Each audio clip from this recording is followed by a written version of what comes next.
Since 1995, over 26,000 international students from all walks of life joined the British investigators' training courses in anomalous phenomena, within ufology, paranormal and supernatural, parapsychological study, anomalous phenomena, science, hypnotherapy, spiritualism, astrology, astronomy, cryptozoology, and many other areas. Our certified self-study courses will teach you how to assess, analyze, engage, formulate, document, and be cognizant of all types of phenomena, suitable for light workers and starseeds, curious personalities and inquisitive minds, skeptics alike and truth seekers. For more information, please visit www.stellaruniversity.com.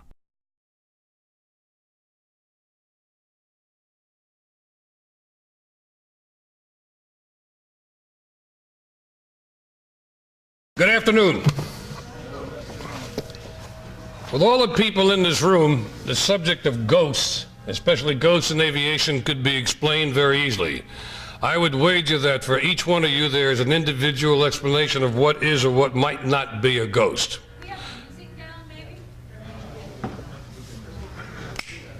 Thank you.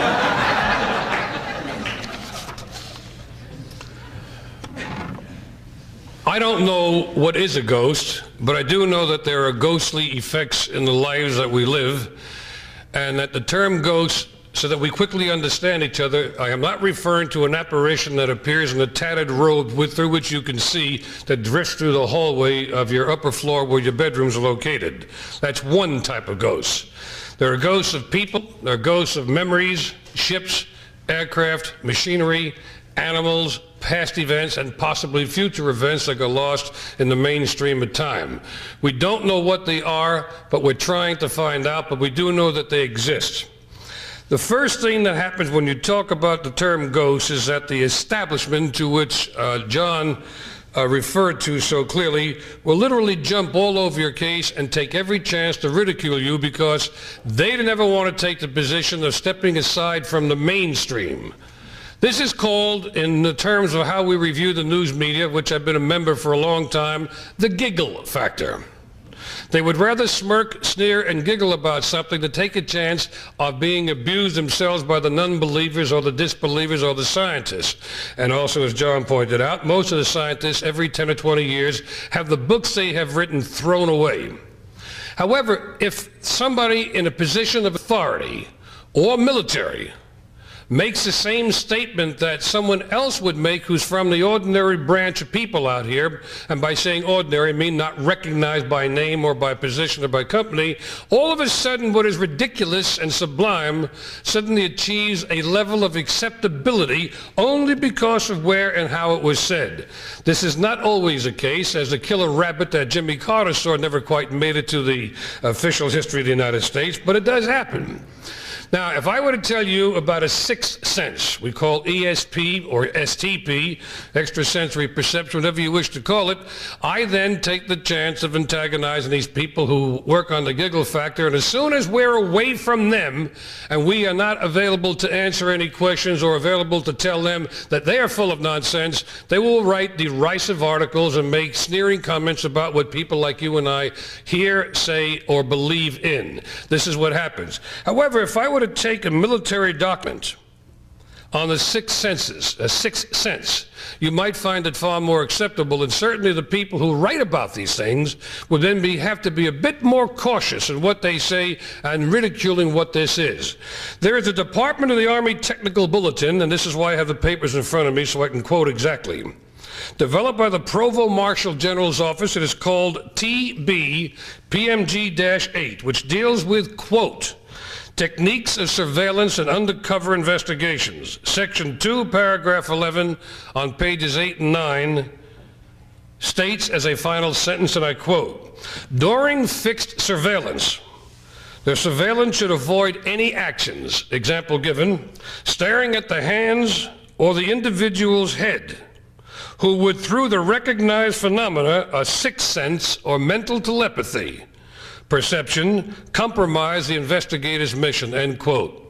So the United States Army, in combat activity, absolutely believes in a sixth sense of perception of being able to detect somehow, through a sense we don't recognize, that there is a form of mental telepathy that is used by someone who is being watched or surveyed, and all of a sudden this is a condition in which is placed into combat upon which the lives of men depend. I'm going to break away from ghosts for a reason for a moment, and that's called dowsing. You get into dowsing and you get lots of laughter. The old Farmer Brown with a witch hazel stick going out looking for water is usually a form of ridicule. We use dowsing in northern Florida for a completely different reason. I'm not one of the dowsers. But the area between Jacksonville, Florida, going eastward to Pensacola was a training route for many aircraft during World War II. Approximately 800 of these aircraft were lost. They went down because of weather, mechanical accidents, and other problems. And the idea now is to find these aircraft so we can rebuild them and fly them again. Well, most of them are completely underground. The water dowsers, 4 times out of 10, will find the wreckage of an aircraft by the massive metal beneath the ground. Now, again, we make the statement, unless a newsman happens to be with us, or a scientist with us and going along and watching it happen, will not believe it. I hope one day to do a scene in a talk show where I intend to use a Marine who's about 6'4", very large, very powerful, very angry, a combat veteran of Vietnam, with a lot of fruit salad on his chest. And I want to get into the subject of dowsing with some high-dome scientist who said this is a lot of nonsense. I don't believe it, you can't prove it. You see, the record will show that there are probably 3,000 Marines who fought at Khe Sanh when Khe Sanh in Vietnam was surrounded by the enemy, both the Viet Cong and the Vietnamese army itself. And they were tunneling toward Khe Sanh and were digging tunnels that were 7 feet beneath the surface of the ground. The United States Marine Corps, which has for 20 years taught the art of dowsing at Camp Lejeune and Camp Pendleton, ordered 4,000 sets of dowsing rods made from welding steel. These were sent to Vietnam and used by the so-called water witches, whichever person happened to be adept at this, to walk through Khe Sanh holding these dowsing rods, and when they spun down, they would bring in charges of explosives, drill down, and blow up the enemy in the tunnels underneath Khe Sanh. And as these Marines will tell you, and this is in the official records, we've got it in the combat records of Khe Sanh, and we've got it in film as well, that had it not been for the dowsers who found these Cong tunnels, we would have lost at Khe Sanh, and 3,000 Americans likely would have died at the hands of the enemy. Now that's proof enough for me, and I don't give a damn what the papers say. I could care less what the scientists say, because those dummies weren't at Khe Sanh, or they'd be believers also. But since they weren't there and they didn't see, it's okay to push it aside. Children today are taught, when we get the senses, let's get back to ghosts as we go along, that you have 5 senses. They've been teaching this in school since day 1. Well, I think this is ridiculous. There's more than 5 senses. And I had a chance one time to work with a school group where the teacher kept insisting that I was going far beyond the normal pale of actuality by telling the kids they had more than 5 senses. And I said, well, children, I'm going to demonstrate. And I got the teacher to sit in a swivel chair and put him in front of the classroom. And I blindfolded him. I said, all right, kids, take turns and start swinging this sucker around. Well, they had a lot of fun. They came up there and they spun that teacher pretty madly. And after they did this for about 4 minutes, I said, okay, stop now. I took the blindfold off him, and this man was catapulted clean out of his chair and went face down on the floor because the semicircular canals in his ears and the otoliths and the balance mechanisms of his body were gone. Those liquids had moved, the hairs had moved, and he was on the floor trying to dig his fingers into the wood because, you see, he had vertigo.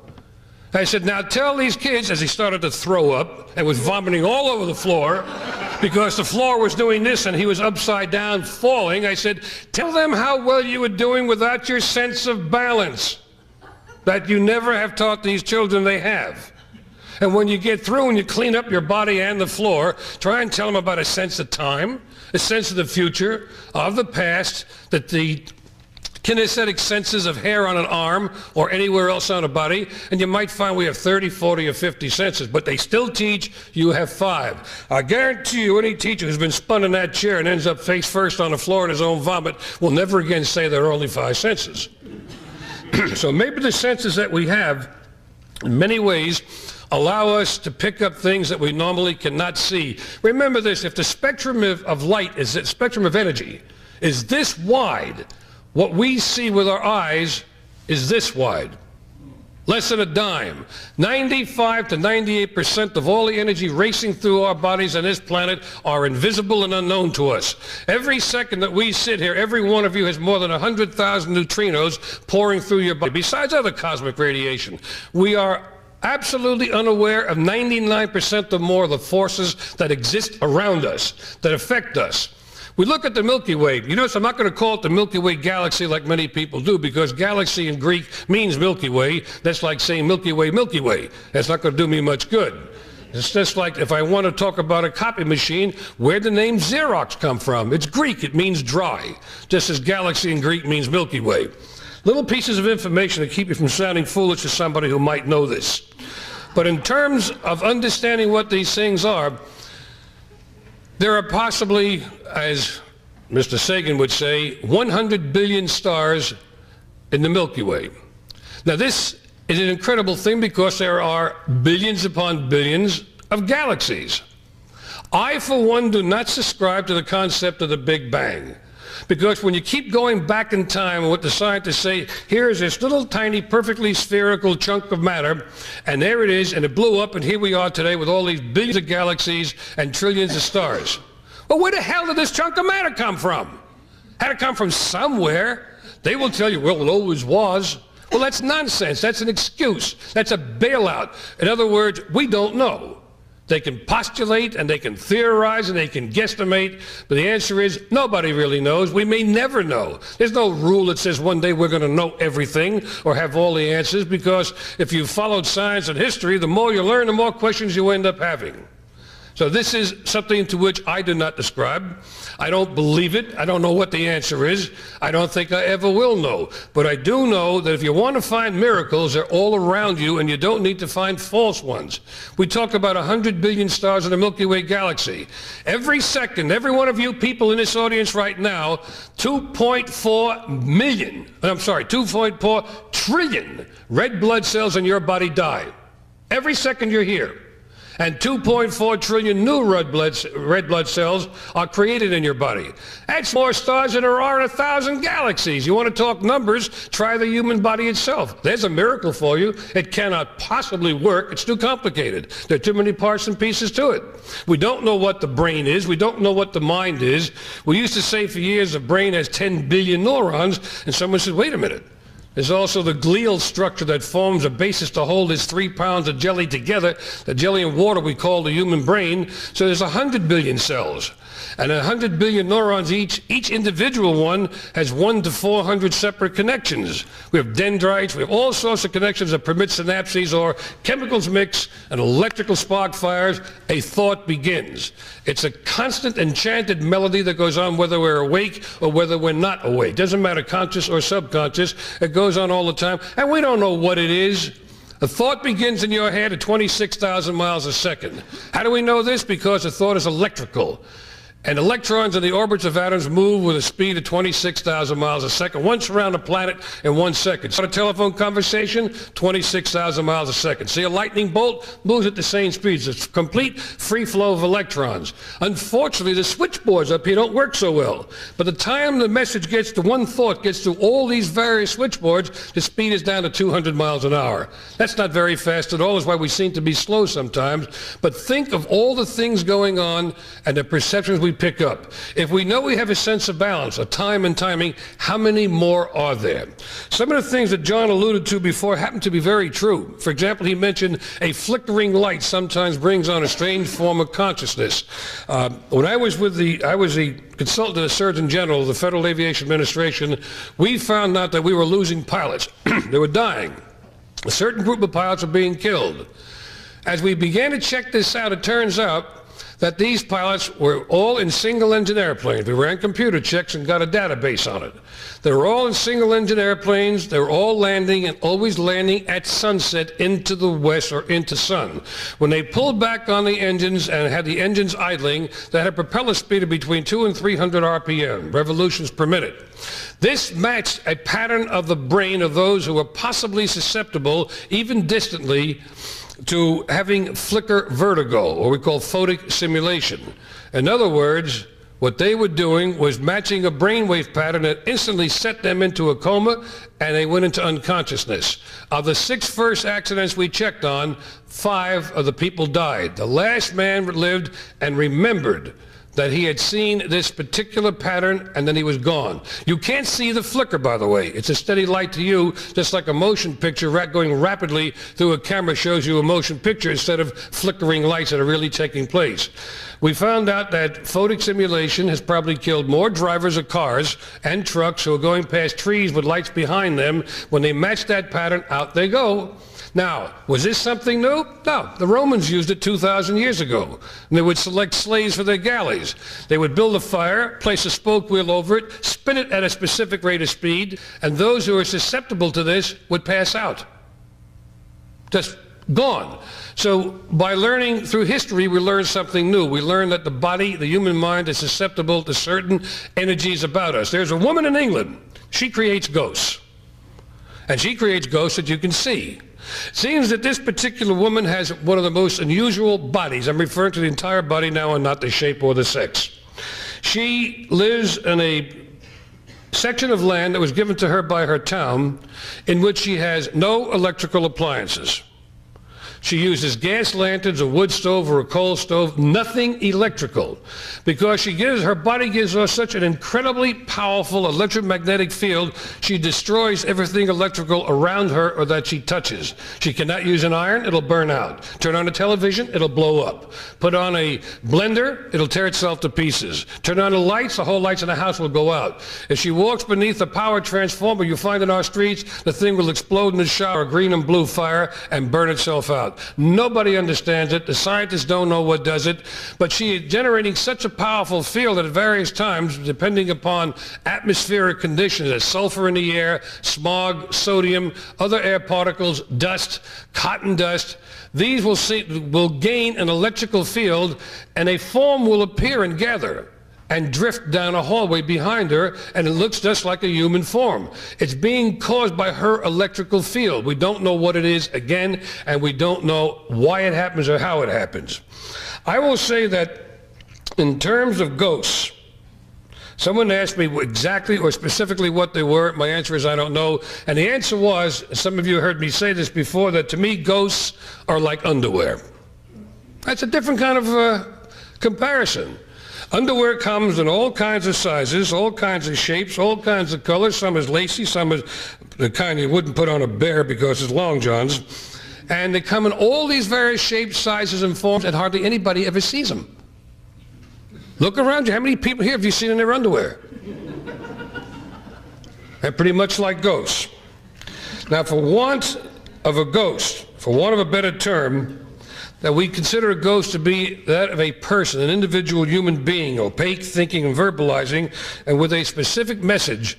There is one case in the research I was doing for the book Ghosts of the Air, and I want to preface this with a point to make to all of you. The people I talk to are professionals who have been flying all their lives. They're the people to whom you entrust your lives as airline captains and pilots and military pilots we depended upon to keep us out of war with the Soviet Union at a time that the Russians had more missiles than we did, more strategic bombers, and a Navy almost as big as ours. We count on their word and we trust them. Now, this is a case of Bob Hanley.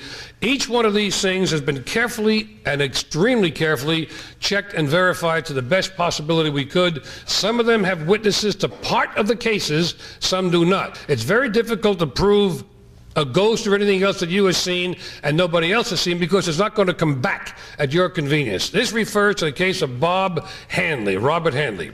He's 82 years old today. He is still flying as a commercial pilot of a cargo jetliner flying DC-8s. Bob Hanley is one of the people who taught Howard Hughes how to fly seaplanes. In the period of 18 years at Santa Catalina Island on the West Coast, he made more than 45,000 landings in flying boats on the open ocean. He has a perfect safety record. He was also an airline captain for many years.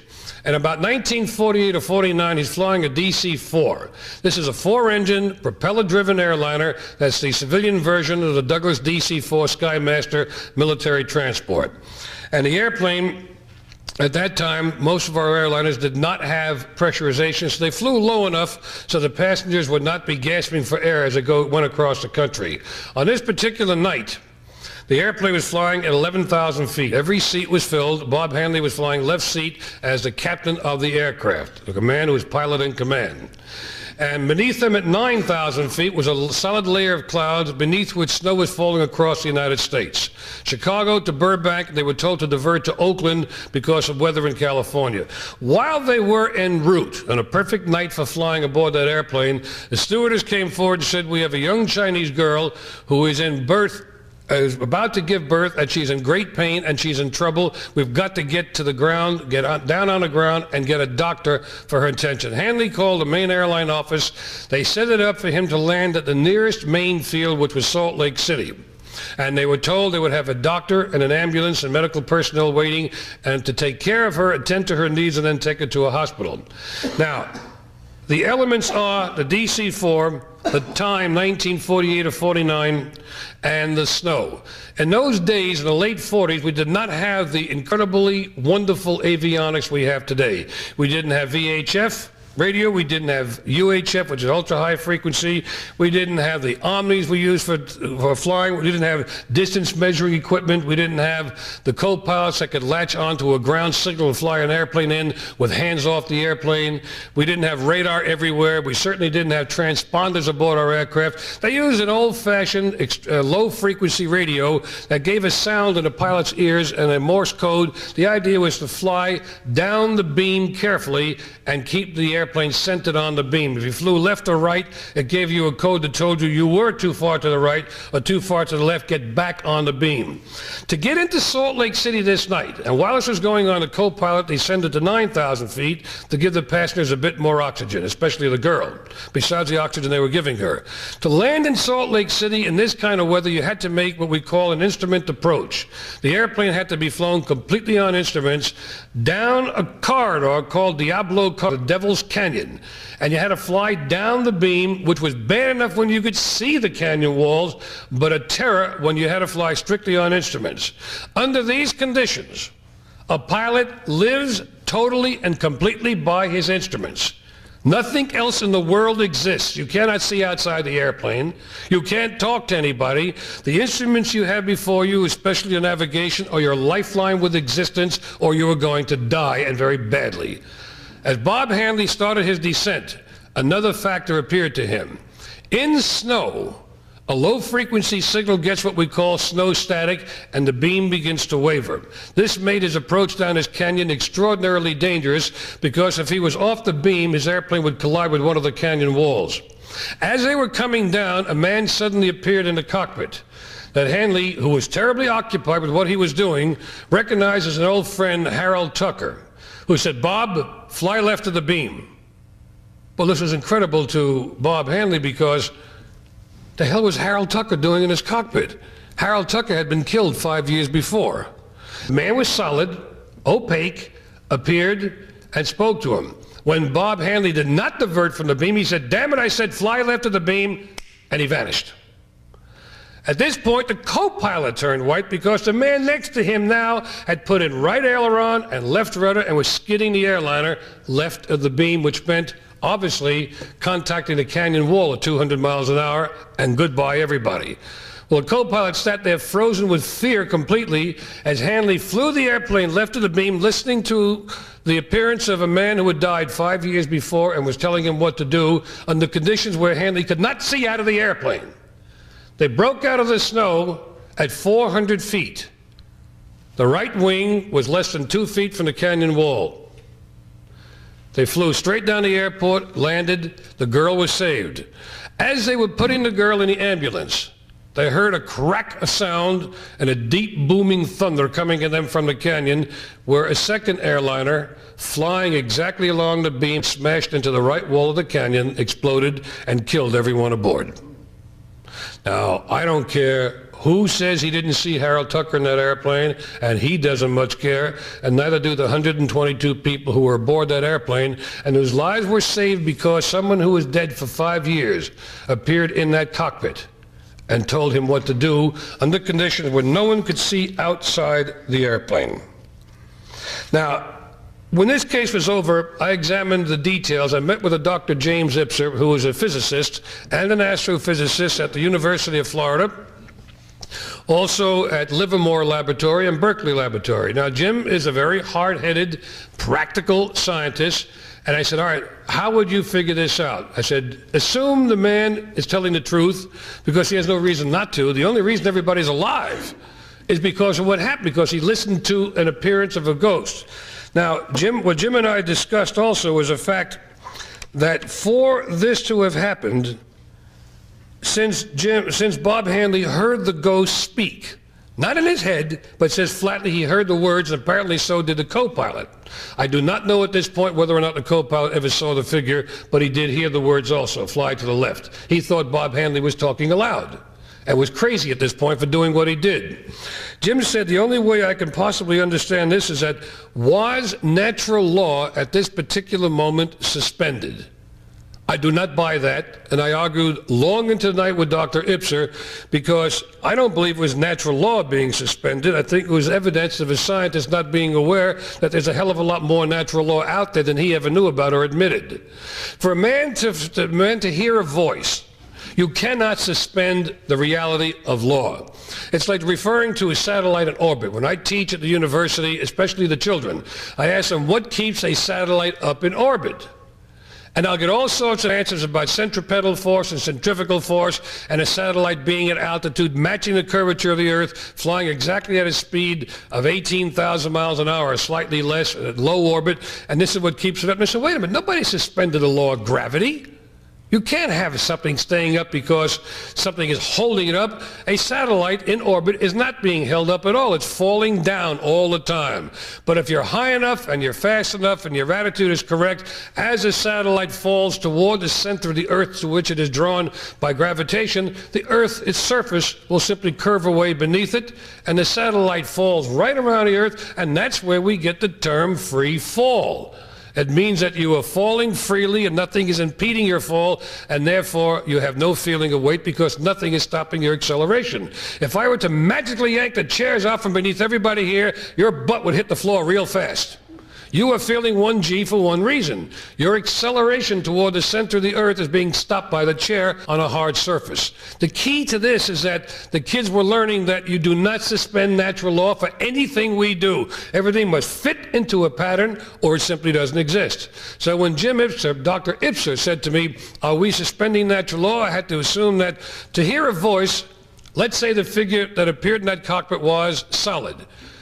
Air has to pass up through the throat, through the pharynx and the larynx. It must be modulated. You must have an overpressure produced by heat in a fluid medium, which is our atmosphere. Something took place that allowed that particular figure who had been dead to pass back here, appear in that cockpit, and be able to talk to Bob Hanley.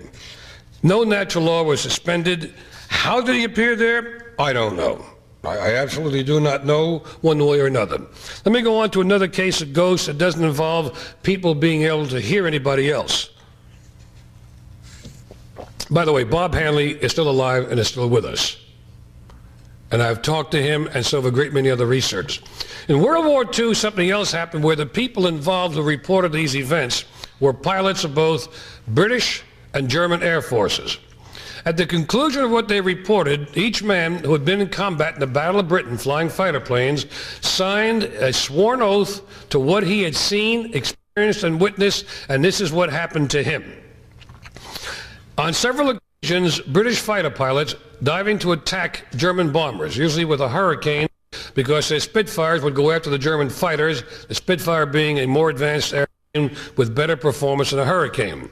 Suddenly, in the midst of the Hurricane fight, in 1939 or 1940, would appear a World War I fighter plane, usually, and besides what they were saying, which was strange enough, was that not only did the pilots see it, they all swore to this happening. The same thing on many occasions was happening to the German pilots, who would see a Fokker D-7 or an Albatross or a Halberstadt fighter from World War I doing precisely the same thing. All the pilots in these individual fighter planes, British or German, all reported exactly the color of the aircraft. They saw the World War I fighter, saw the color of the aircraft, the insignia on the aircraft, what color scarf the pilot was wearing, and what he did and what took place in the air. This goes into the books. as something that these pilots swear that happened, but you won't find it in the official histories because, quote, it's impossible. The phantom aircraft, which have appeared, still appear, especially in England today, perhaps over here. I was in England a few years ago when we flew a consolidated PBY flying boat over. Talking to the pilots to say, if you go up to Cotswold, at least once a week, a British Vickers Wellington bomber called Wimpy will come in, engine sputtering with severe battle damage, landing lights are on, comes in, the lights of the town can show the aircraft, puts down the gear and flares out to land on this abandoned airfield and then vanishes. Fighter planes have been seen doing the same thing. The most startling one of all was a Mosquito bomber, a British twin-engine bomber called the Mosquito, which was seen by several hundred people passing over a town, engine sputtering badly, coming into land, and engine smoking from a raid. This is in the 1960s. And the airplane crashed at the end of the runway of a field that was closed and now is a museum. People ran out by the hundreds and were running down the abandoned runway toward the bomber, standing on its nose and burning furiously, the light from the aircraft reflecting in the trees and the fields nearby. When they got within about 100 yards of the aircraft, running there to help in case somebody had been thrown out of the machine, slowly but steadily before them, the aircraft, the flames, and the smoke, and the sounds all faded away. It was as though they had opened a bridge into yesterday, some sort of time tunnel to let them see back through the many, many years, the decades of World War II. Now, when hundreds of people have seen this happen several times again and again, of course there's no proof because nothing ever happened. Some people got this on film and were told flatly it was a scene that took place in 1944, 1945 on this field. They could tell in the number of the aircraft and men who were killed. The problem was that this was done like in 1965 or 1970. No answer, but it did happen. So the Wellington aircraft still appear. The notes I brought tonight are specifically to mention a B-17 bomber, a four-engine flying fortress from World War II. This is registration 9563 Zulu, and this is a case in which I was involved. In 1961, I was a pilot of 3 B-17s and made the last formation flight across the Atlantic Ocean. We took these bombers to England for the movie that was to be shot called The War Lover, starring Steve McQueen and Robert Wagner. Before we got to the point of leaving the country, we flew from Teterboro. We found these airplanes that were derelicts in both Texas and Arizona. And we flew under contract to Columbia Pictures of England to bring them to Europe where they'd be used for the film. As we were in New York and the airplanes were at Teterboro Airport, I received a call from a friend of mine named Bert Perlmutter, who lived on Long Island and had been a B-17 flight engineer and top turret gunner during the war. And he said, Martin, can you do me a favor? I'd like to bring my teenage daughter, who's 14, on a flight from New York, where you're going to stay overnight in Boston, so she can see the kind of airplane in which her father flew and flew combat in World War II. I had described Bert Perlmutter's combat period in a book I did called Black Thursday, which took place on 14 October 1943, Mission 115 against Schweinfurt, Germany, called Black Thursday for one reason. We lost over 700 men that day in the air when the German Air Force literally lacerated our bomber force. 60 were shot down in combat, 5 more lost over the channel, and 17 so badly damaged they never flew again. It stopped daylight raids over Germany for 6 months until we got long-range fighters. He had been on these raids. Now, we took him in the airplane. There were 4 of us that stayed in the cockpit on this leg because my friend was in the airplane. I did not fly the airplane from New York to Boston. We stayed late in the afternoon.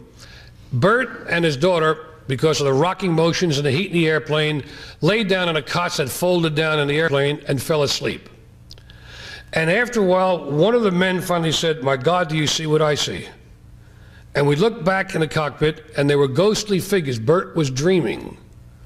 And we could all see ghostly figures in World War II flying suits that were electrically heated, the kind they flew in combat. And they were at the machine guns at the waist windows, and you could barely hear dim voices over the roar of our own engines. And I said, no one describe anything you're saying to anybody else. Write it down. And when we compared our notes that night, we had all seen these ghostly figures in the aircraft firing machine guns. And this is what Bert was dreaming about. That's a sight he would have seen as he came down from the top turret. We all compared our notes. I can't tell you what was real and wasn't real in that airplane that day, but all four of us saw these figures again, like a time flash had come back, or something had taken place out of Bert's consciousness or subconsciousness and given us these moments to see. When he woke up, it vanished. It was gone. But I was there. I did see it happen. It was the only time it ever did happen to me like that. Another B-17 of the 303rd Bomb Group, called Cat o' Nine Tails, serial number 25482. I will preface much of what I say about World War II by saying I have been in the combat files and read the debriefings of the crews. They're still classified. They're at the Air University at Maxwell Air Force Base in Alabama, near Montgomery, Alabama, and access is difficult to get, but I'm allowed into these files, and the flimsies, the reports that were done as the pilots came back are contained in them. This particular B-17 had no ghosts in terms of seeing anyone alive or dead. The airplane was shot to junk, just shot to ribbons during combat on a bombing run, and over Belgium the airplane was so uncontrollable the crew bailed out. We found this out later.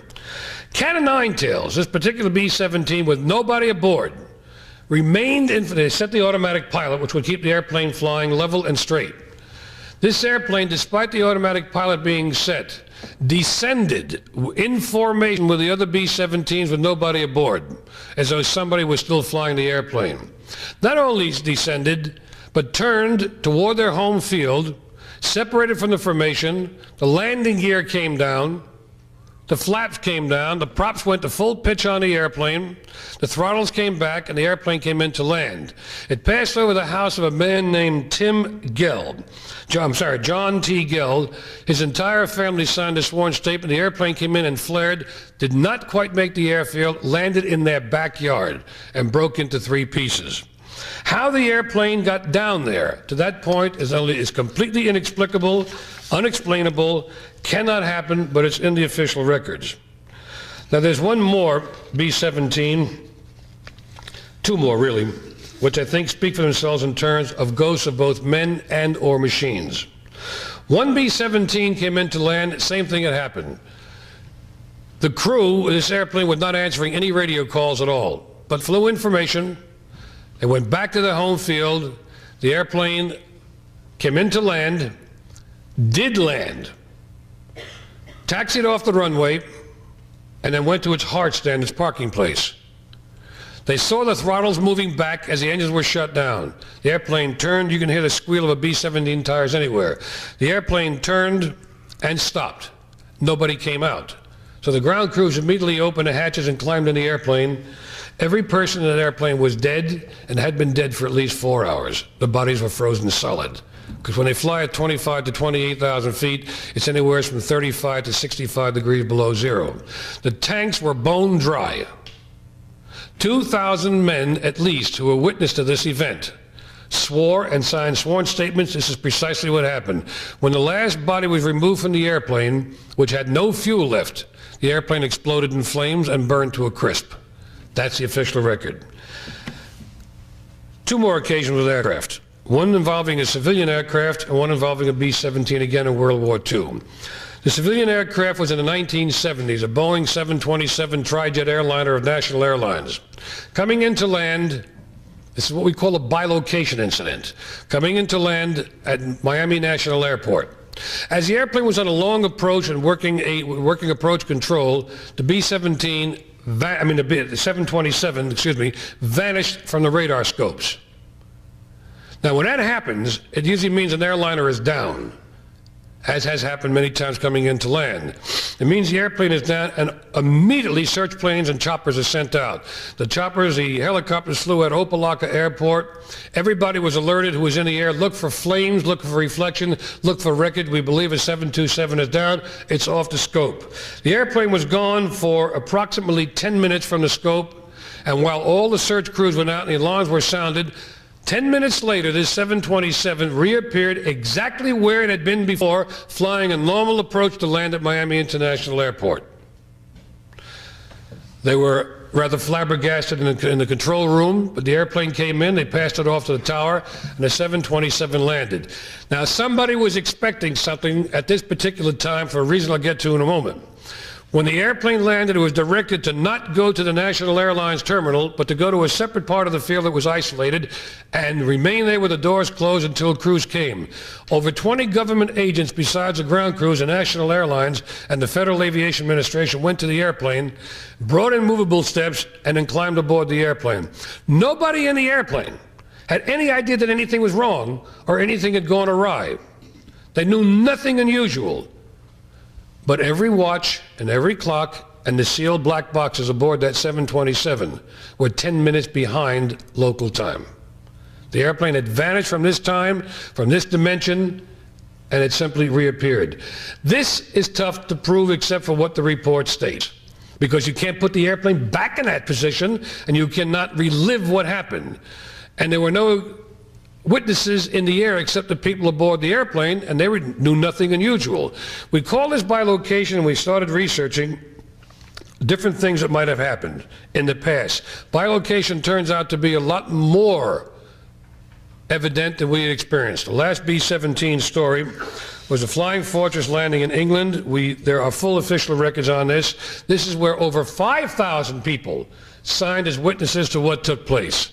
This B-17 coming back from a bombing mission over Europe was badly damaged, was barely able to be controlled. As the pilot came in to land on his home field with a full crew aboard, he overshot. The controls were crippled, and he overshot the landing. Instead of landing here, as he came in to land, assuming that from here to here is the runway, the airplane came in and drifted down and was about to touch down at this point. He could never have stopped in time. Beyond this point were deep gullies and ravines where a number of bombers had crashed before, exploded and killed everyone aboard the airplane. In fact, it was so evident he was going to land here and couldn't stop in time, the crash crews and meat wagons were on their way there to get to this point. In front of more than 5,000 people on the ground and in the air, the B-17 dematerialized.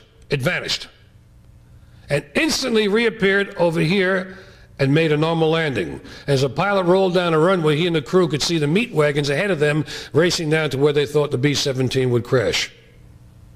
We have no explanation for it. We don't know what happened or how this happened, but we do know that at various times on the Earth there is something that we call a time jump.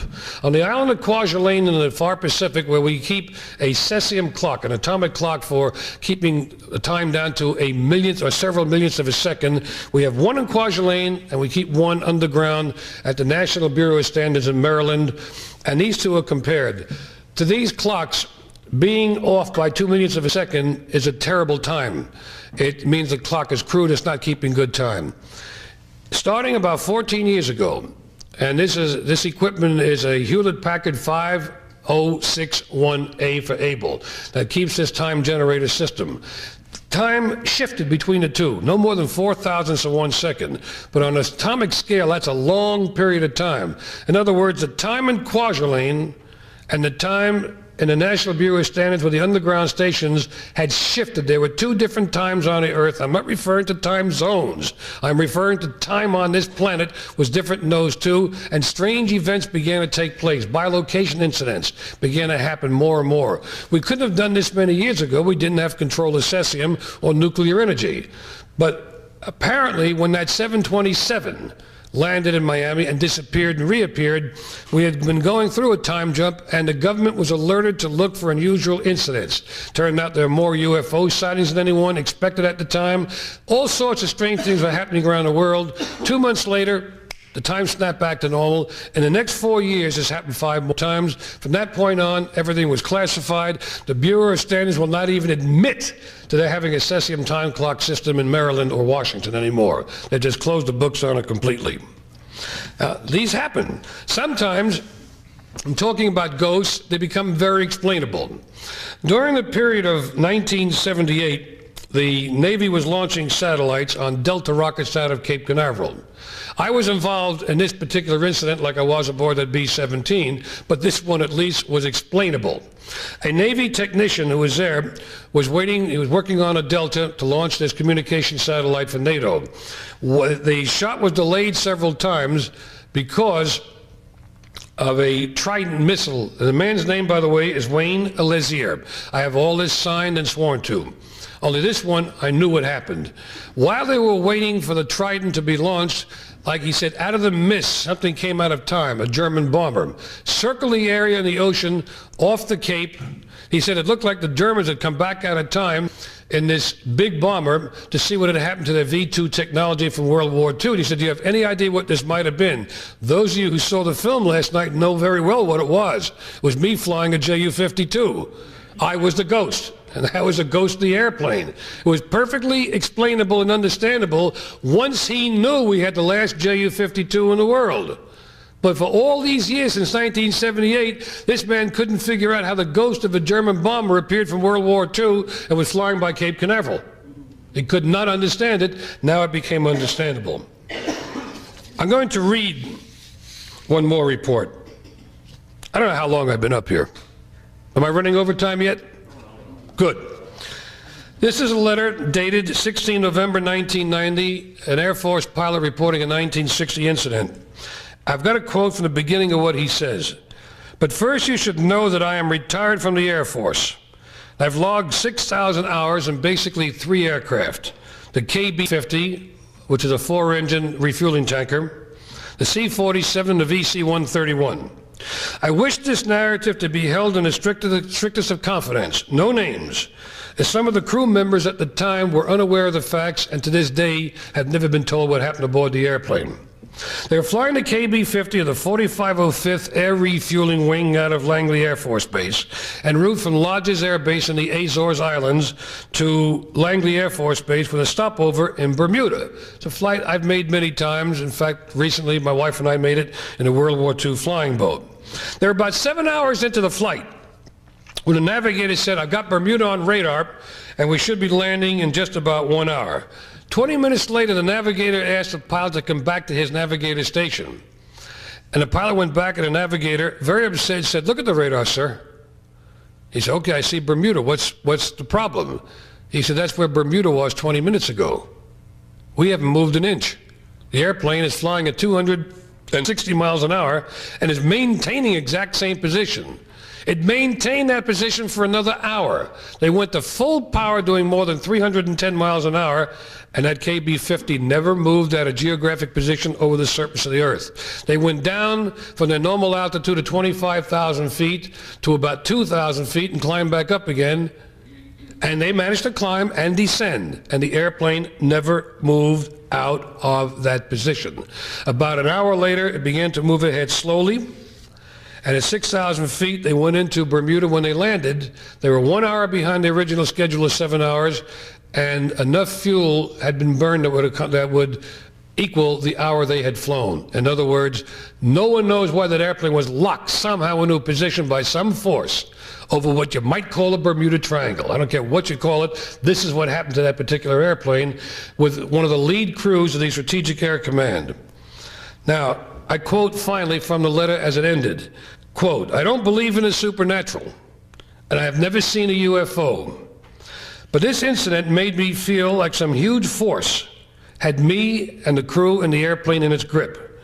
It was very uncomfortable to watch the island of Bermuda become stationary on the radar. This incident has never been shared with anyone else, not even by my family, and I request this assurance of privacy. I do not want to appear as a kook and compromise my position, record, and future in the Air Force. End quote. I've never used this in a book yet. What you're hearing now is the first time this has ever been told publicly. It's one of many other incidents. Now, as a wrap-up to this, getting into personal ghosts, there is a woman in Ohio, the Buckeye State. That's Christy Woodyard is her name. She's also a writer. Her husband's a navigator in a KC-135 jet refueling tanker in the Air Force. And I must, again, quote her letter so I do not have the danger of misquoting or taking out of context. I rarely use notes in front of me, but these are done in terms of quoting. She has researched a book for Ohio, and she, because of her husband's job, likes to spend time in the Air Force Museum at Wright-Patterson Air Force Base in Dayton, Ohio. She no longer goes there. Since she gave me permission before I came down here for this particular visit with the Fortean Society, I can now quote directly, and I quote, "I cannot go to the Air Force Museum anymore. The place is full of death. Whenever I stopped to look at an exhibit, some post-1930 planes, there was always some dead guy standing behind my shoulder. It was quite unnerving. My husband, a KC-135 Navigator, is a very solid and not a fanciful sort, but he also has noticed the atmosphere at the museum, especially at night, although he points out that few of these planes in the museum actually had anyone die in them, so why would they be haunted? But while researching my book called Haunted Ohio, I talked to a police officer, he would not let me use his name, who knows some of the security guards at the museum. Many of them do anything they possibly can to avoid night duty, because of strange incidents like the Waco biplane that had a dummy pilot in the cockpit that kept being dumped out of the airplane and thrown to the floor while nobody was in the museum. Security is extremely tight, but the office's security guys dusted the airplane for fingerprints or any other marks and found nothing. I've asked a few questions at the base and I've gotten politely stonewalled, and I do not go back there anymore." End quote, signed by Christy Woodyard. I have no answer for these because I wasn't there. But these are stories that keep appearing more and more and more. Now,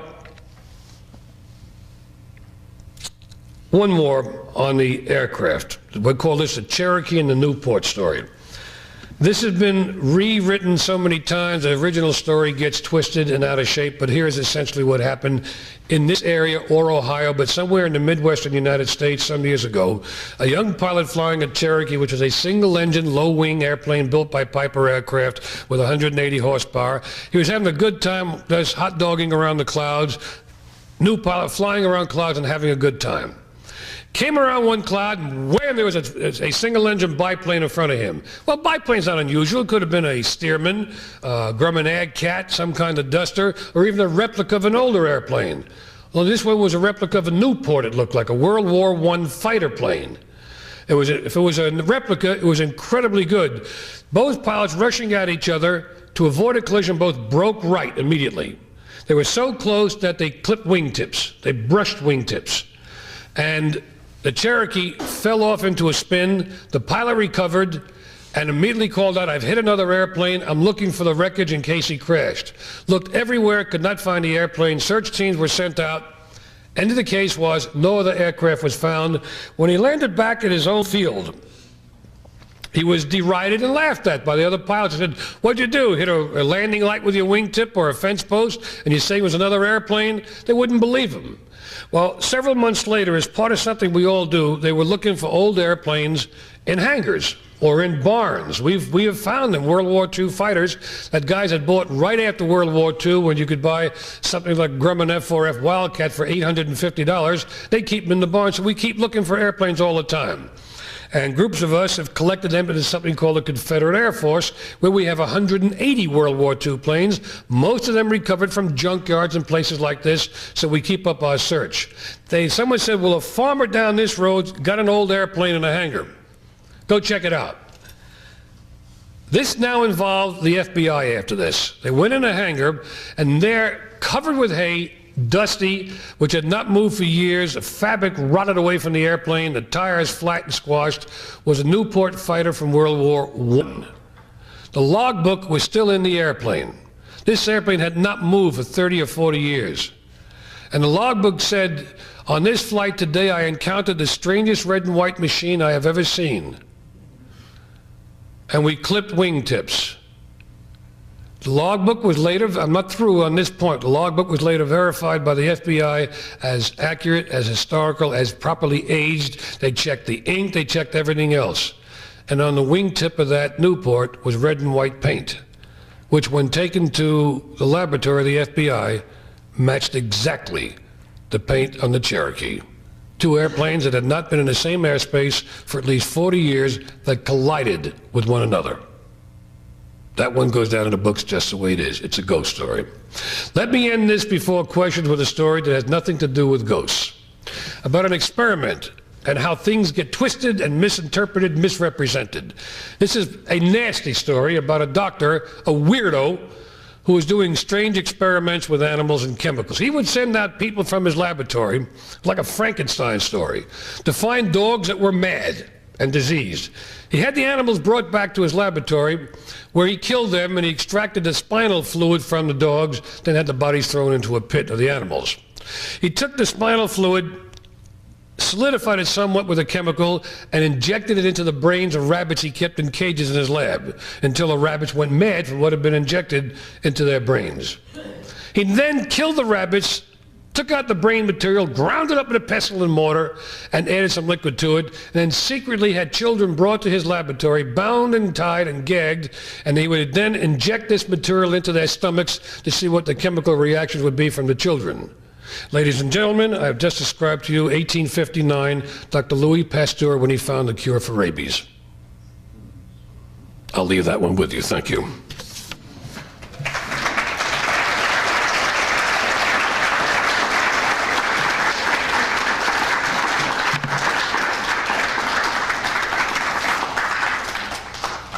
Have at me. I can't see with that particular light. If you kill that, we can do a lot better. I can't see anybody's hands going up. So if someone has a question, fire at me. The B-17 bomber that dematerialised in the UK. When did that occur and which Air Force? 1944. I don't have the name of the base with me, but I can't find it at home. This was reported to me in writing. I do not have the pilot's permission to use his name, and until I do, I won't. But I'm sure that when we locate him again, because he wrote this to me some years ago, and I've kept this on file, when I do get his name, I will release it, and as many of the details as I can release with it. But this, as I say, in the Air Force files at Maxwell Air Force Base, I found the reports, and they were the signatures of 5,000 men, officer enlisted men, in the files, in the historical files of the Air Force. This is what I call a ghostly event. It doesn't involve a person, but it's something that should not be happening, but it did.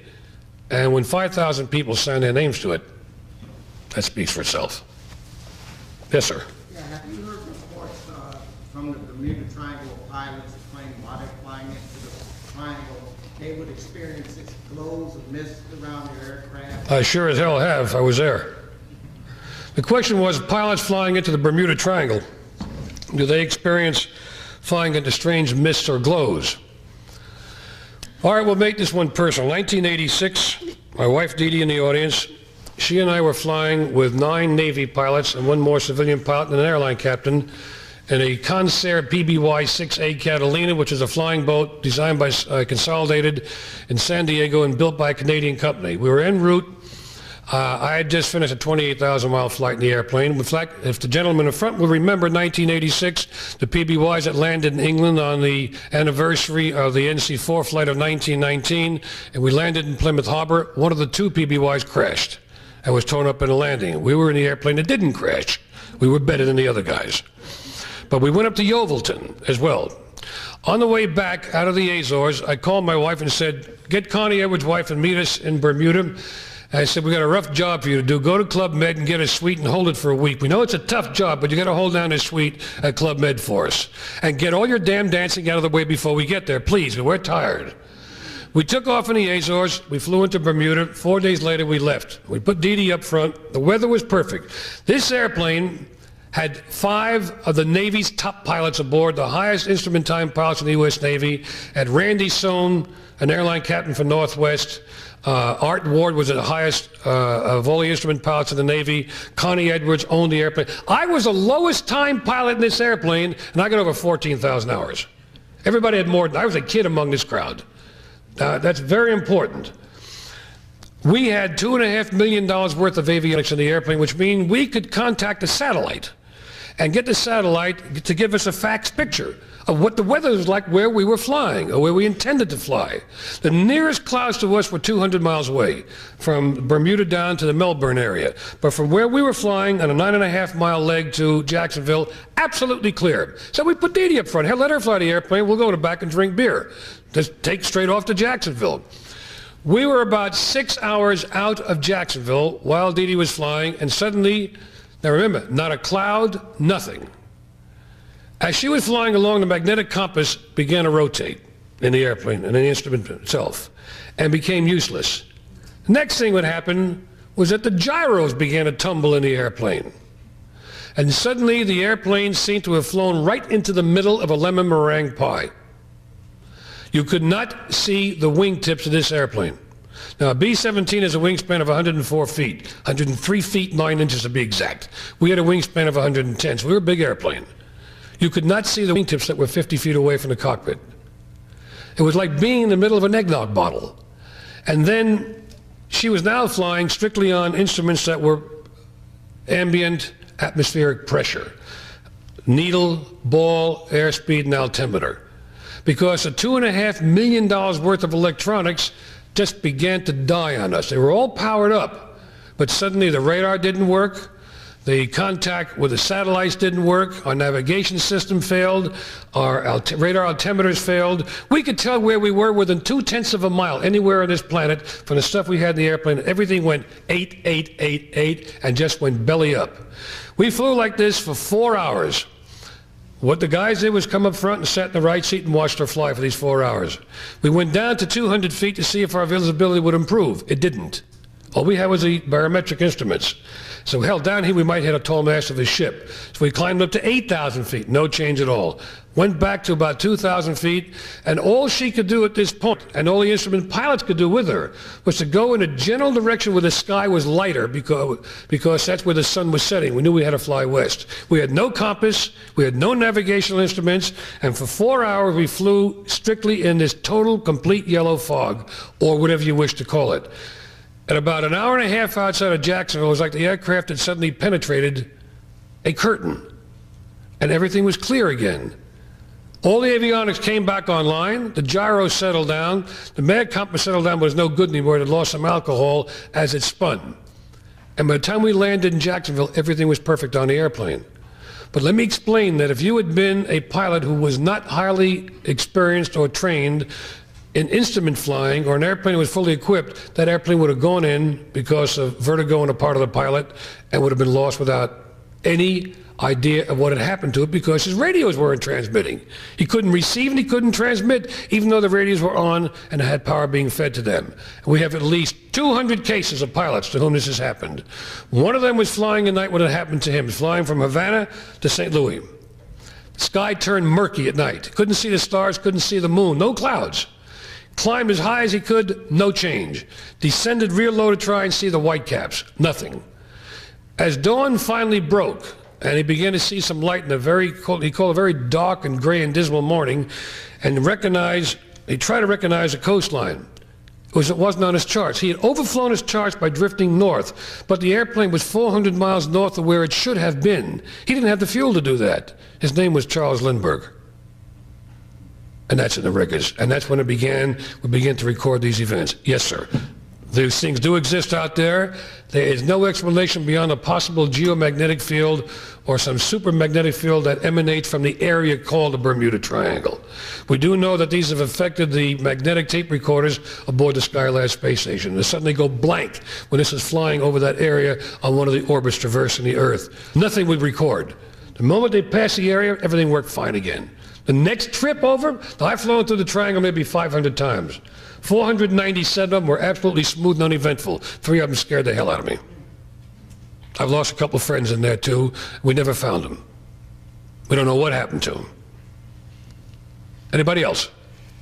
Please. Well, I'm just curious, what piqued your interest in this subject? Was it because you are a pilot yourself, or was there one particular story that caught your interest, and I'd like to know more about this? Wichita, Kansas, just as flat as Nebraska, maybe flatter. 1968. I was flying back from Los Angeles, California to Cocoa Beach, Florida, to an airport called Merritt Island. I lived on the beach at that time. I was broadcasting most of the manned flights. In that period, we had already transferred from Gemini to Apollo. In fact, 1968 was the first flight around the moon in Apollo 8. But on this flight, with me in the front seat of an Aztec, which is a twin-engine Piper aircraft, cruises about 195 miles an hour. And we were at 8,000 feet, and we had just passed over Dodge City, going into Wichita to meet some friends and stay there overnight. And in the right seat was Eddie Keyes, who was a World War II pilot who I'd known for many, many years, an extraordinarily gifted and capable pilot, probably 20, 25,000 hours. In the back seat of the airplane, sound asleep, was a man named Zach Strickland. Zach was a NASA public relations official and an engineer, and he was sound asleep. It was a cloudless night. Stars were out beautifully. You could see forever. You can see as many stars from an airplane at night as you can see from a spaceship. It was that clear. And everything was fine. And we were passing over Wichita, and Eddie had taken out the charts and said, "What's the frequency of Wichita?" I said, "How the hell do I know? I live in Florida." And he said, "Okay, I'll check it out, and I may want some light in a moment." And then he said, "Turn right." And I said, "What for?" He said, "What for what?" I said, "You said turn right." "No, I didn't. I heard you say turn right." Both of us had heard his voice say turn right. Not one of us had spoken a word to each other at this point. Well, you never saw 2 feet slam down on a right rudder pedal and rack that thing over to the right in full power, and we just whizzed it over to the right and got away from the course we were flying. And about 30 seconds later, a giant fireball came screaming out of the sky. Whether it was a meteor or whether it was a re-entering spacecraft, I don't know. But it went right through exactly where we would have been. I don't give a hang who believes me. Eddie and I believe it. We were in the airplane, and had we not made that turn, we would be dead. Certainly wouldn't be here now. That piqued my interest extensively and most effectively. Now, it turned out that years before, this had happened to Eddie separately. He was flying a T-28, which is a North American T-28 Trojan, single-engine, high-power training airplane, and he was flying with a student. And his students were told, "Keep your mouth shut unless you have something to say." They were flying at night.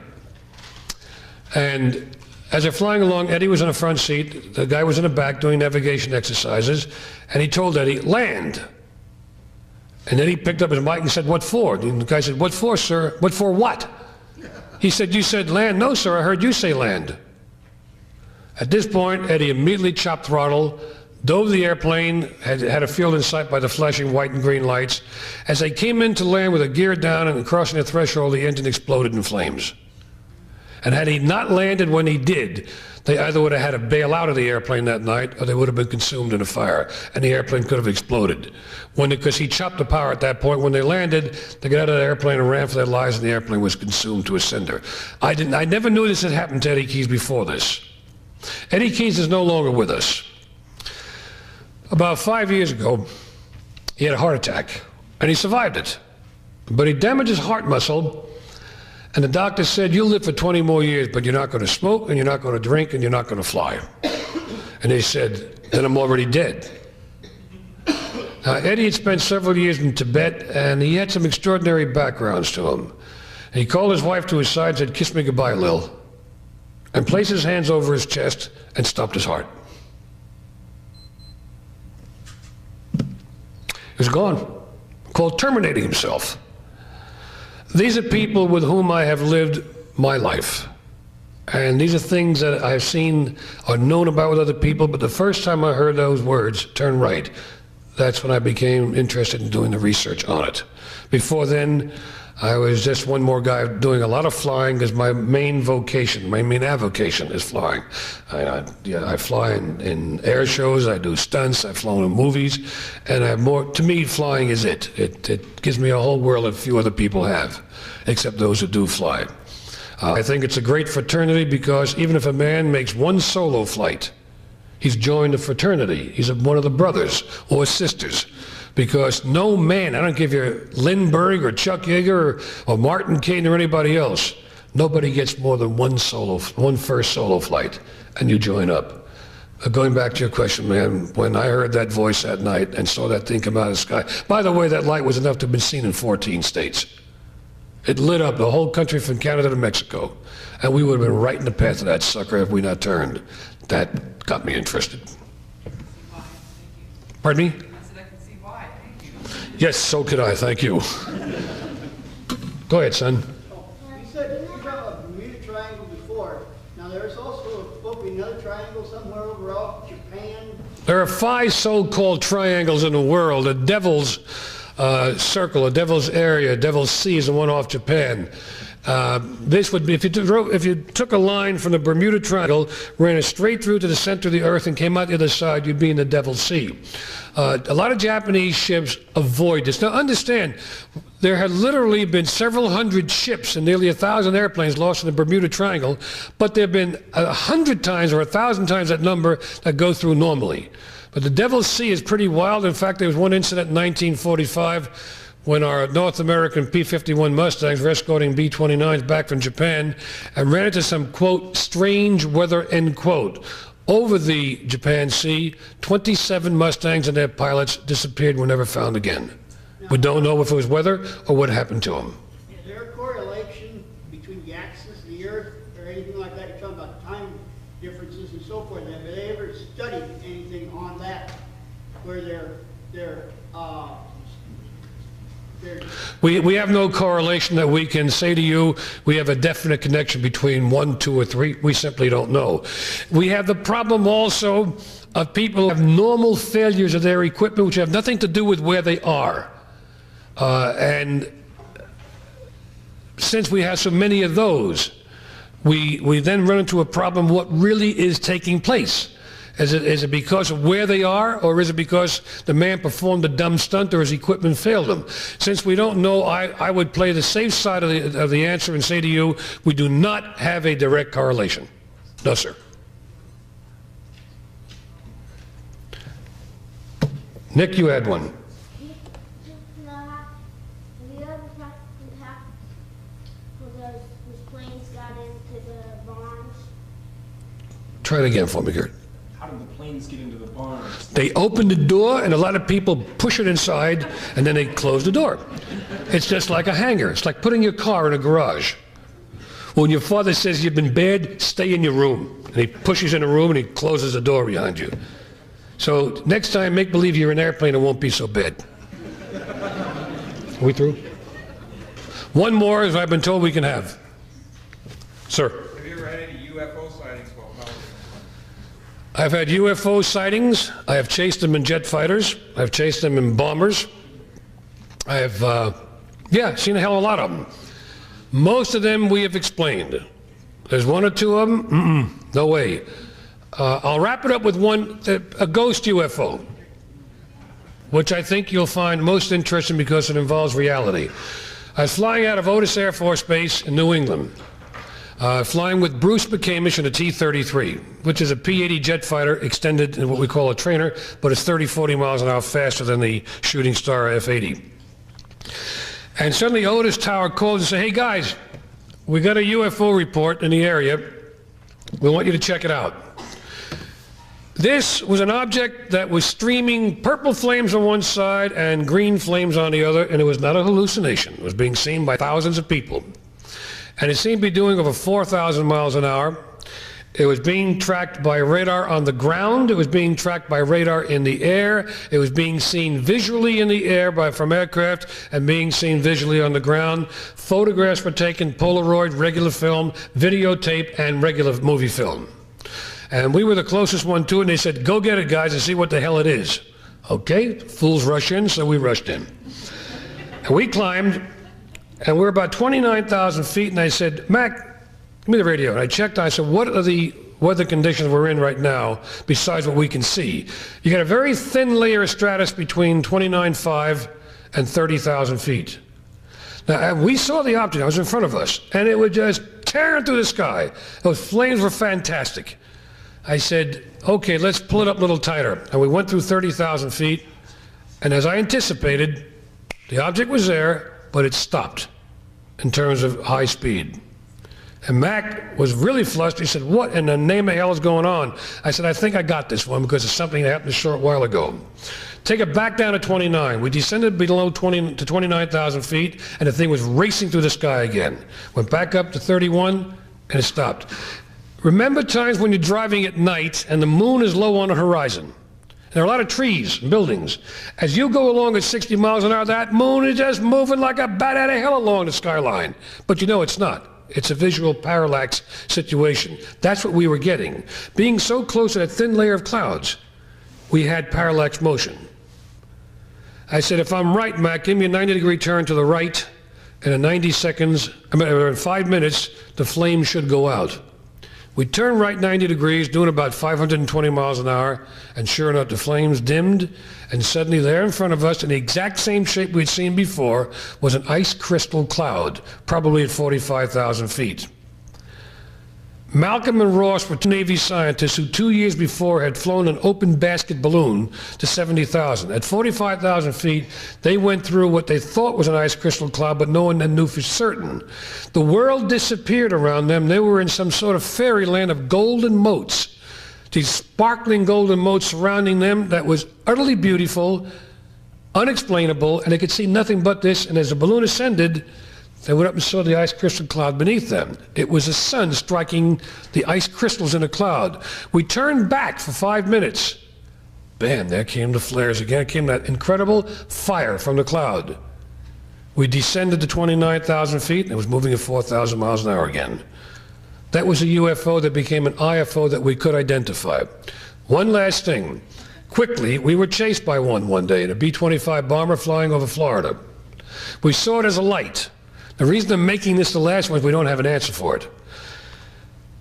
And those of you who've heard me here know I'm pretty tight and tough on reports, and I want to nail them down.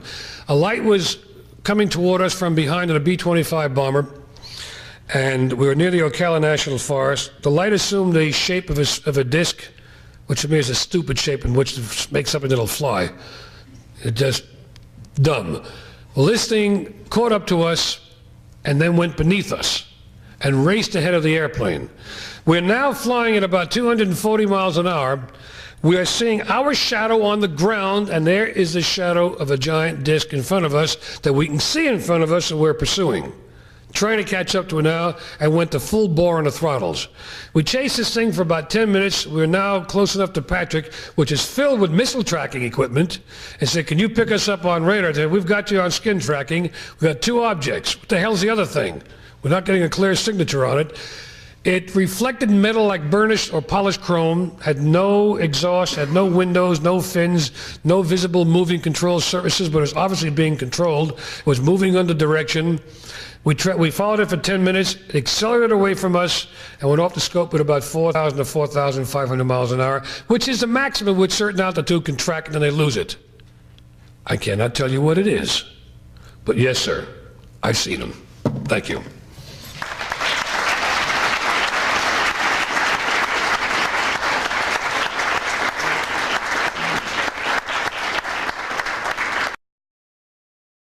Years, taught the art of dowsing at Camp Lejeune and Camp Pendleton.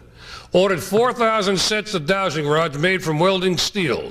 These were sent to Vietnam and used by the so-called water witches, whichever person happened to be adept at this, to walk through Khe Sanh holding these dowsing rods.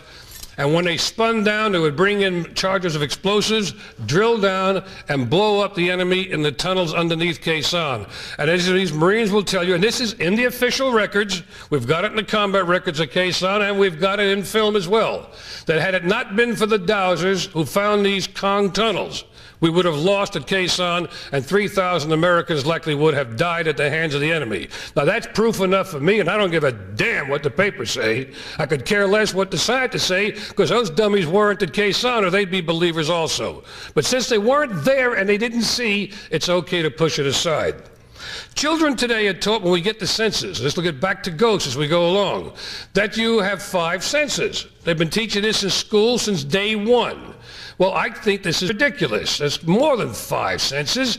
And I had a chance one time to work with a school group where the teacher kept insisting that I was going far beyond the normal pale of actuality by telling the kids they had more than 5 senses. And I said, well, children, I'm going to demonstrate. And I got the teacher to sit in a swivel chair and put him in front of the classroom. And I blindfolded him. I said, all right, kids, take turns and start swinging this sucker around. Well, they had a lot of fun. They came up there and they spun that teacher pretty madly. And after they did this for about 4 minutes, I said, okay, stop now. I took the blindfold off him, and this man was catapulted clean out of his chair and went face down on the floor because the semicircular canals in his ears and the odorless and the balance mechanisms of his body were gone. Those liquids had moved, the hairs had moved, and he was on the floor trying to dig his fingers into the wood because, you see, he had vertigo. I said, now tell these kids, as he started to throw up and was vomiting all over the floor because the floor was doing this and he was upside down falling, I said, tell them how well you were doing without your sense of balance that you never have taught these children they have. Because they never want to take the position of stepping aside from the mainstream. This is called, in the terms of how we review the news media, which I've been a member for a long time, the giggle factor. They would rather smirk, sneer, and giggle about something than take a chance of being abused themselves by the non-believers or the disbelievers or the scientists. And also, as John pointed out, most of the scientists every 10 or 20 years have the books they have written thrown away. However, if somebody in a position of authority or military makes the same statement that someone else would make who's from the ordinary branch of people out here, and by saying ordinary I mean not recognized by name or by position or by company, all of a sudden what is ridiculous and sublime suddenly achieves a level of acceptability only because of where and how it was said. This is not always the case, as the killer rabbit that Jimmy Carter saw never quite made it to the official history of the United States, but it does happen. Now, if I were to tell you about a sixth sense, we call ESP or STP, extrasensory perception, whatever you wish to call it, I then take the chance of antagonizing these people who work on the giggle factor, and as soon as we're away from them and we are not available to answer any questions or available to tell them that they are full of nonsense, they will write derisive articles and make sneering comments about what people like you and I hear, say, or believe in. This is what happens. However, if I were to take a military document on the sixth sense, you might find it far more acceptable, and certainly the people who write about these things would then have to be a bit more cautious in what they say and ridiculing what this is. There is a Department of the Army Technical Bulletin, and this is why I have the papers in front of me so I can quote exactly. Developed by the Provost Marshal General's Office, it is called TB PMG-8, which deals with, quote, Techniques of Surveillance and Undercover Investigations. Section 2, paragraph 11, on pages 8 and 9, states as a final sentence, and I quote, during fixed surveillance, the surveillance should avoid any actions, example given, staring at the hands or the individual's head, who would, through the recognized phenomena, a sixth sense or mental telepathy, perception, compromise the investigator's mission, end quote. So the United States Army, in combat activity, absolutely believes in a sixth sense of perception of being able to detect somehow, through a sense we don't recognize, that there is a form of mental telepathy that is used by someone who is being watched or surveyed, and all of a sudden this is a condition in which is placed into combat upon which the lives of men depend. I'm going to break away from ghosts for a reason for a moment, and that's called dowsing. You get into dowsing and you get lots of laughter. The old Farmer Brown with a witch hazel stick going out looking for water is usually a form of ridicule. We use dowsing in northern Florida for a completely different reason. I'm not one of the dowsers. But the area between Jacksonville, Florida, going eastward to Pensacola was a training route for many aircraft during World War II. Approximately 800 of these aircraft were lost. They went down because of weather, mechanical accidents, and other problems. And the idea now is to find these aircraft so we can rebuild them and fly them again. Well, most of them are completely underground. The water dowsers, 4 times out of 10, will find the wreckage of an aircraft by the mass of metal beneath the ground. Now, again, we make the statement, unless a newsman happens to be with us or scientists with us and going along and watching it happen will not believe it. I hope one day to do a scene in a talk show where I intend to use a Marine who's about 6'4", very large, very powerful, very angry, a combat veteran of Vietnam, with a lot of fruit salad on his chest. And I want to get into the subject of dowsing with some high dome scientists who said this is a lot of nonsense. I don't believe it, you can't prove it. You see, the record will show that there are probably 3,000 Marines who fought at Khe Sanh when Khe Sanh in Vietnam was surrounded by the enemy, both the Viet Cong and the Vietnamese army itself. And they were tunneling toward Khe Sanh and were digging tunnels that were 7 feet beneath the surface of the ground. The United States Marine Corps, which has for 20 years... Since 1995, over 26,000 international students from all walks of life joined the British investigators' training courses in anomalous phenomena, within ufology, paranormal and supernatural, parapsychological study, anomalous phenomena, science, hypnotherapy, spiritualism, astrology, astronomy, cryptozoology, and many other areas.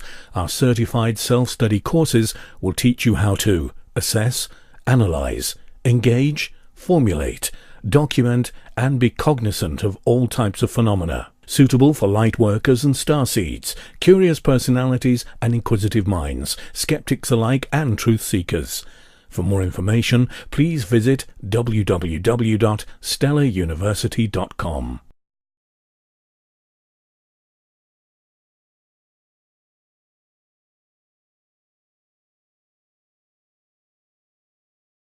Good afternoon.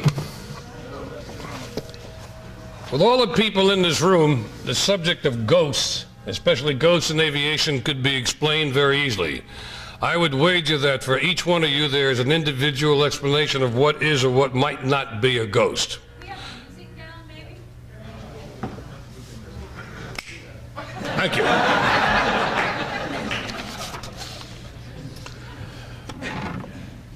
I don't know what is a ghost, but I do know that there are ghostly effects in the lives that we live, and that the term ghost, so that we quickly understand each other, I am not referring to an apparition that appears in a tattered robe through which you can see that drifts through the hallway of your upper floor where your bedrooms are located.